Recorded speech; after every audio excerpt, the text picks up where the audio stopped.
নমস্কার বন্ধুরা, আমি নিশা রাই। নিশাস রেসিপি ডায়েরিতে আপনাদের সবাইকে স্বাগতম।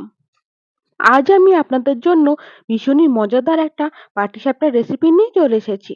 একেবারে টকটকে লাল, আর ভেতরে যে পুরটা ব্যবহার করেছি সেই পুরটা গ্যারান্টি সহকারে বলতে পারি আপনি কখনোই বাড়িতে তৈরি করেননি। ঘরে থেকে কয়েকটা উপকরণেই সহজেই আপনারা এই পাটিসাপটার রেসিপি বাড়িতে তৈরি করে নিতে পারবেন। অন্যান্য সকল পাটিসাপটা থেকে খেতে হয়েছে দুর্দান্ত স্বাদের। তবে আর দেরি না করে কিভাবে আজ আমি এই পাটিসাপটার রেসিপিটা তৈরি করলাম, চলুন তবে দেখে নেওয়া যাক। সবার প্রথমে এই পাটিসাপটার রেসিপি তৈরি করার জন্য পাটিসাপটার ভেতরে পুর তৈরি করে নেব। পুর তৈরি করে নেওয়ার জন্য আমি গ্যাস ওভেনের মধ্যে একটা কড়াই বসিয়ে দিয়েছি, আর তার মধ্যে 500 ml এর মতো গরুর দুধ দিয়ে দিলাম। এবার এই দুধের মধ্যে আমি 150 গ্রামের মতো পনির গ্রেট করে ব্যবহার করলাম। এবারে ভালো করে নেড়ে চেড়ে দুধের সাথে পনিরকে মিশিয়ে নিলাম। এখন খুবই সামান্য পরিমাণে লবণের ব্যবহার করলাম। লবণ দিলে মিষ্টি খাবারের ব্যালেন্সটা ঠিক থাকে। লবণকে ভালো করে নেড়ে চেড়ে দুধের সাথে মিশিয়ে নিয়েছি। এবারে দুধ যতক্ষণ ফুটে উঠছে ততক্ষণের জন্য অপেক্ষা করব। আপনারা এখন দেখতেই পাচ্ছেন দুধ কিন্তু ফুটে উঠেছে। আমি ভালো করে নেড়ে চেড়ে একটুখানি জাল করে নিচ্ছি। ততক্ষণ পর্যন্ত জাল করব যতক্ষণ না দুধ অনেকটা কমে যাচ্ছে। প্রায় 100 থেকে 150 ml এর মতো জাল করে কমিয়ে নেব। আপনারা এই পর্যায়ে গুঁড়ো দুধের ব্যবহার করতে পারেন। এবারে মিষ্টির জন্য ব্যবহার করলাম চিনি। আমি এখানে প্রায় 3 চামচের মতো চিনি ব্যবহার করেছি। চিনি দিয়ে ভালো করে নেড়েচেড়ে দুধের সাথে মিশিয়ে নিলাম। এবারে আমি এখানে 1 চামচ পরিমাণ খেজুরের গুড়ের ব্যবহার করলাম। আমি খেজুরের গুড় আর চিনি দুটোরই ব্যবহার করেছি। আপনারা চাইলে যেকোনো একটা ব্যবহার করতে পারেন, অথবা দুটো সমপরিমাণে ব্যবহার করতে পারেন। পুরের মধ্যে খেজুরের গুড় ব্যবহার করলে পুরের টেস্ট অনেকাংশে বেড়ে যায়। আপনারা এখন দেখতেই পাচ্ছেন দুধের সাথে গুড়কে ভালোভাবে মিশিয়ে নিয়েছি। এখন দুধের কালার অনেকটা পরিবর্তন হয়ে গেছে।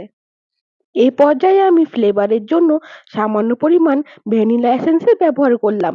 আপনারা এখানে ভ্যানিলা এসেন্সের পরিবর্তে এলাচ গুঁড়ো ব্যবহার করতে পারেন। যদি হাতের কাছে আপনাদের ভ্যানিলা এসেন্স থাকে তাহলে আপনারা ভ্যানিলা এসেন্স ব্যবহার করার চেষ্টা করবেন, কারণ বিটের নিজস্ব একটা গন্ধ আছে, কিন্তু এখানে ভ্যানিলা এসেন্স ব্যবহার করলে সেই গন্ধটা আর পাওয়া যাবে না। এবারে আমি এখানে 3 চামচ পরিমাণ কাস্টার্ড পাউডার সামান্য ঠান্ডা জলে গুলে এখানে ব্যবহার করলাম। কাস্টার্ড পাউডার ব্যবহারের কারণে অনেকটাই কিন্তু ঘন হয়ে গেছে। এবারে মিডিয়াম টু লো ফ্লেমে ভালো করে জাল দিয়ে নেব যতক্ষণ না এই মিশ্রণটা অনেক বেশি শুকনো হয়ে আসছে। আপনারা এখানে কাস্টার্ড পাউডারের সাথে সামান্য পরিমাণে চালের গুঁড়ো ব্যবহার করতে পারেন, কিন্তু সেটা যে কোনো চালের গুঁড়ো নয়, সেটা হলো গন্ধযুক্ত বাসমতি চালের গুঁড়ো। প্রায় 5 মিনিট ধরে ভালো করে জাল করে নেওয়ার পর আপনারা এখন দেখতেই পাচ্ছেন আগের থেকে অনেকটা কিন্তু ঘন হয়ে গেছে। আমি আরো কিছুক্ষণ লো টু মিডিয়াম ফ্লেমে রান্না করে এই পুরটাকে শুকনো করে নেব। আরো 3 থেকে 4 মিনিট সময় ধরে পুরটাকে রান্না করার পর এখন কিন্তু অনেক বেশি ঘন হয়ে গেছে। এর থেকে বেশি আমি আর রান্না করব না। এবারে আমি তুলে নেব, কারণ এই পুরটা ঠান্ডা হয়ে যাওয়ার পর আরেকটু শক্ত হয়ে যাবে। এবারে পাটিসাপটার লাল রং আনার জন্য আমি এখানে দুটো মাঝারি সাইজের বিটকে ছোট ছোট টুকরো করে কেটে নিয়েছি। এবারে মিক্সচার গ্রাইন্ডারের মধ্যে নিয়ে সামান্য একটু জল দিয়ে মিহি একটা পেস্ট করে নেব। বিটের পেস্ট করে নিচ্ছি। আপনারা একটুখানি চেক করে দেখে নেবেন বিটের পেস্টের মধ্যে যেন কোনো বিটের গোটা অংশ না থাকে। এবারে আমি ওই বিটের পেস্টটাকে অন্য একটা পাত্রের মধ্যে তুলে নিয়েছি। এখন পাটিসাপটা বানানোর জন্য 1 বাটি পরিমাণ চালের গুঁড়ো ব্যবহার করলাম। আমি আজ চালের গুঁড়ো আর ময়দা সমপরিমাণে ব্যবহার করে এই পাটিসাপটা তৈরি করলাম। আপনারা শুধুমাত্র চালের গুঁড়ো দিয়ে এই পিঠে তৈরি করে নিতে পারেন। এবার এখানে পরিমাণ মতো লবণ দিয়ে সমস্ত উপকরণগুলোকে ভালোভাবে মিশিয়ে নেব। পাটিসাপটা পুরের মধ্যে যথেষ্ট পরিমাণ মিষ্টির ব্যবহার করেছি, তাই আমি এই পর্যায়ে কোনো রকম চিনির ব্যবহার করলাম না। আপনারা চাইলে এখানে মিষ্টির ব্যবহার করতে পারেন। শুকনো উপকরণগুলোকে একসাথে মিশিয়ে নিয়েছি। এখন অল্প অল্প করে জল দিয়ে একটা মিডিয়াম থিকনেসের ব্যাটার গুলে নেব। সাধারণত আমরা সাদা পাটিসাপটা খেয়ে থাকি, কিন্তু এইরকম উজ্জ্বল কালারফুল লাল পাটিসাপটা যাকেই খাওয়াবেন সে কিন্তু বেশ অবাক হয়ে যাবে। একেবারে ইউনিক পদ্ধতিতে তৈরি করা পাটিসাপটার রেসিপি। আর সবথেকে অবাক করার বিষয় হলো আপনি যেটা বিট দিয়ে তৈরি করেছেন সেটা কিন্তু কেউ বুঝতেই পারবে না, কারণ বিটের একটুখানিও গন্ধ পাওয়া যাবে না।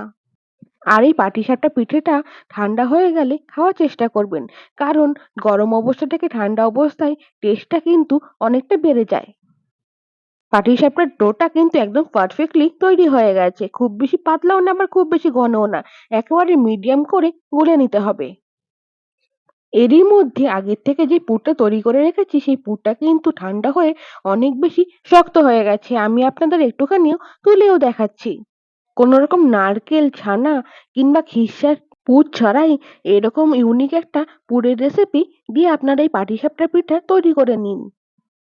পাটিসাপটাগুলোকে ভেজে নেওয়ার জন্য আমি গ্যাস ওভেনের মধ্যে একটা তাওয়া বসিয়ে দিলাম, আর খুবই সামান্য পরিমাণ তেল ভালো করে চারিপাশে ছড়িয়ে দিলাম। এই পর্যায়ে আমি গ্যাসের ফ্লেম মিডিয়ামে রেখে ভালো করে তাওয়া আগের থেকে গরম করে নিয়েছি। এবারে ১ হাতা পরিমাণ ব্যাটার দিয়ে চারিপাশে ছড়িয়ে দেব। খুব বেশি মোটা রাখবেন না, তাহলে কিন্তু ফোল্ড করতে আপনাদের অসুবিধে হবে। আমার চ্যানেলে আরো কয়েক রকম পাটিসাপটা পিঠের রেসিপি দেওয়া আছে। তার মধ্যে অন্যতম হলো 2 in 1 পাটিসাপটা পিঠে। সেটা যদি আপনারা এখনো না দেখে থাকেন তাহলে এক্ষুনি গিয়ে একবার দেখে আসতে পারেন। সেই লিংক আমি ডেসক্রিপশনে দিয়ে রাখবো। উপরের সারফেসটা বেশ অনেকটাই কিন্তু শুকনো হয়ে গেছে। এবারে আমি আগের থেকে তৈরি করে রাখা পুর দিয়ে ভালোভাবে ফোল্ড করে নিলাম। ফোল্ড করে নেওয়ার পর এপিঠ ওপিঠকে ভালোভাবে আরো কিছুক্ষণের জন্য কুক করে নেব। দেখলেন তো কত সহজেই তৈরি হয়ে গেল দারুণ স্বাদের, কালারফুল আর বেশ ইউনিক পাটিসাপটার রেসিপি। আপনাদের যাতে বুঝতে অসুবিধা না হয় তাই আমি আপনাদেরকে আরেকটা পাটিসাপটা পিঠে তৈরি করে দেখাচ্ছি। রেসিপিটা ভালো লাগলে অবশ্যই একটা লাইক করে দেবেন। আর সমস্ত পিঠের মধ্যে কার কার পাটিসাপটা পিঠে প্রিয় আমাকে কমেন্ট করে জানাতে ভুলবেন না যেন। আর এরকম নিত্য নতুন রেসিপির সন্ধান পেতে অবশ্যই নিশাস রেসিপি ডায়েরিকে সাবস্ক্রাইব করে পাশে থাকবেন। এবারে চলুন আমার আগের রেসিপির লেটেস্ট কমেন্টগুলো দেখে নেওয়া যাক। সূর্য ঘোষ কমেন্ট করেছে খুব ভালো লাগলো। দীপিকা ফদিকার কমেন্ট করেছে দুধ দিয়ে গাজরের পায়েস লোভনীয় হয়েছে। এত সুন্দর কমেন্ট করার জন্য আপনাদেরকে অসংখ্য ধন্যবাদ। একই পদ্ধতিতে আমি সমস্ত পিঠেগুলোকে বানিয়ে নিয়েছি। দেখুন কত সুন্দর দেখতে হয়েছে। আর আমি আপনাদের একটুখানি কেটেও দেখালাম। ভেতরে হলুদ উপরে লাল, বেশ কম্বিনেশনটা দারুণ লাগছে। আজকের মতো রেসিপিটা এই পর্যন্ত। দেখা হচ্ছে পরবর্তী কোনো রেসিপিতে। ততক্ষণের জন্য সকলে ভালো থাকবেন, সুস্থ থাকবেন। ধন্যবাদ।